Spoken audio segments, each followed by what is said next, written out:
Palia, the newest game with MMO characteristics that has been the wet dream of every cozy gamer nowadays. What is going on around here?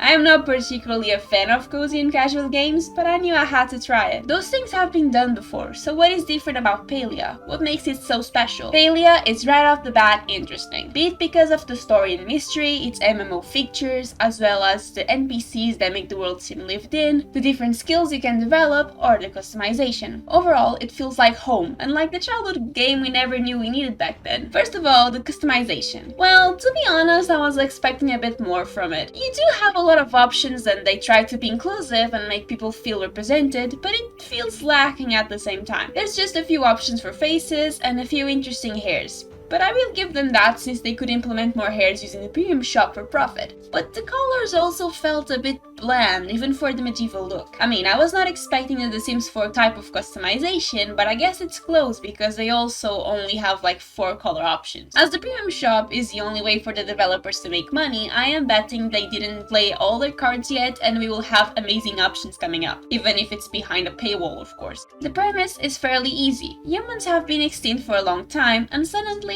you appear in some ruins. It has a main quest where you learn more about the mystery surrounding your arrival and about the world's history, as well as some side quests to help you get comfortable in your new home and to teach you the basics. With the basics, I mean the skills that you can have in the game, which consist in fishing with an intelligent machine you can romance for some reason, cooking with an interesting fellow, gardening with a nice grandpa with gardening puns, mining with the hottest daddy I've ever seen, but sadly you can't romance him even though you can with the droid, hunting with a douchebag that is kinda hot, but catching with a child, foraging, aka the best skill because you and I both love a tree, and finally, furniture making with the NPC I bet people will thirst for the most. The story so far seems immersive enough, even though they constantly try to run a personality test on you by defining which type of person you are depending on the answers you give. Like, I know I am too honest sometimes, you don't need to say that. This just feels like a Walmart version of zodiac signs because look at these descriptions. Air-type personalities are laid back and free-spirited. They never take themselves or others too seriously. Earth-type personalities are stubborn, practical and honest, often to a fault. Fire-type personalities are friendly, brave, and easily excitable, natural-born leaders. Water-type personalities are thoughtful, introspective, and emotionally sensitive, while intelligent,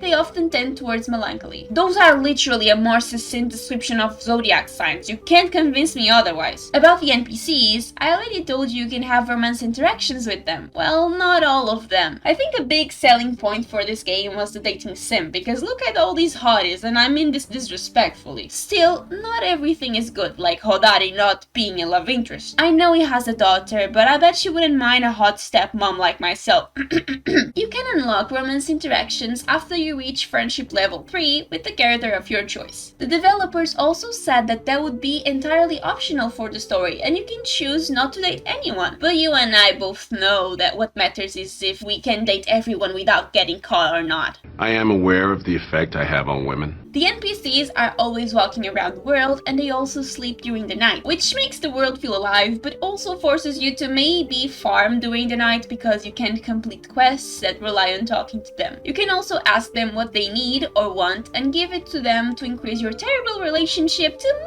maybe make it less bad. I am honestly a sucker for the cute interactions we have with some NPCs, especially the letters we receive in the mail. They are just super cute. You just know that the developers are putting their hearts into making them likable and have a personality and not just your go-to for quests and speedruns. Some NPCs even have their own shop which you might need to buy from to progress your quests. But seriously, why is a machine bangable and Odari is not? That feels illegal, like our age gap probably. Now it's time to criticize the game even more, and I know you like that. The skills are interesting to say the least. They are a good amount and most people will stick to only a few of them, but it's easy to like them all since they are quite easy to figure out and master. However, the mining and foraging skills feels like League of Legends, but without the auto-clicker with how many times I have almost broke my left click just to get stone and wood. It's unbelievable. Although it is addictive, I will admit. Just take a good look at my wood collection. Also, the developers knew what they were doing with these pants to make up for the lack of outfits for free-to-play players, because just take a good look at this girl's cake. I don't even know if I envy her or if I want a piece of that. Gardening takes too long, and I'm not a fan of waiting, which kind of distances me a bit from the skill, even though it has the best NPC. Cooking is also pretty simple and boring in the beginning, but I'm guessing it might change depending on how much you improve the skill on your tools. Food also gives you something called focus, which gives you a 30% bonus experience. Hunting doesn't feel bad, contrary to what I thought before playing. I don't particularly like to kill animals in games unless it's teamless birds,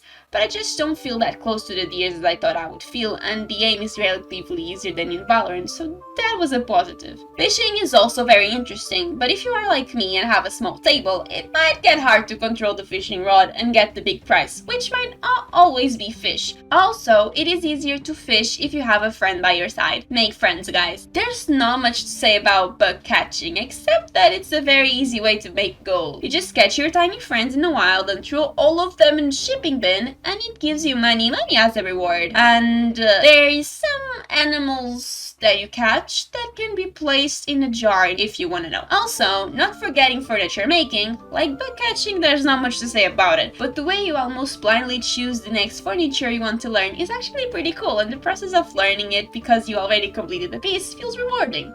But if there is something I hate about this game is the lack of teleportation options. There is no way to easily teleport anywhere unless you decide to go home, which is not always an available option. No, seriously, there's a cooldown. Teleportation in town requires you to go to this board in front of the stables and spend your gold to get where it allows you to. You need to have stables in order to travel, and you need to be near them. I don't particularly mind paying for the fast travel, but you should at least have more options, because lazy players like me don't really have time to walk around to even get to the stable. Also, if you get lost very often, it is hard to get back on track and it could lead to boredom, which is not really something we want. Here's a tip, Palia. Make teleportation easier for sane people and let the masochists walk around if they want to. The housing system also feels pretty great, contrary to what I would thought. It might take a while and it might be boring because you literally need to clean your land from rocks and trees and slowly make the materials to build your home sweet home. Part I disliked the most was waiting for the materials to be ready, but the way the game allows you to place items made up for it. There is two different ways to place items in your house: by pressing H, which gives you a more general look and works better for larger items, and by pressing Ctrl, which allows you to be more precise with the location of the item. However, as it is an MMO, which stands for Massive Multiplayer Online, I don't really know how they are planning on dealing with the time to get inside the game, but I hope it's not something that will make the players annoyed enough to stop playing. Right now, what we have is this tiny box that says we have a certain number of players, Palians,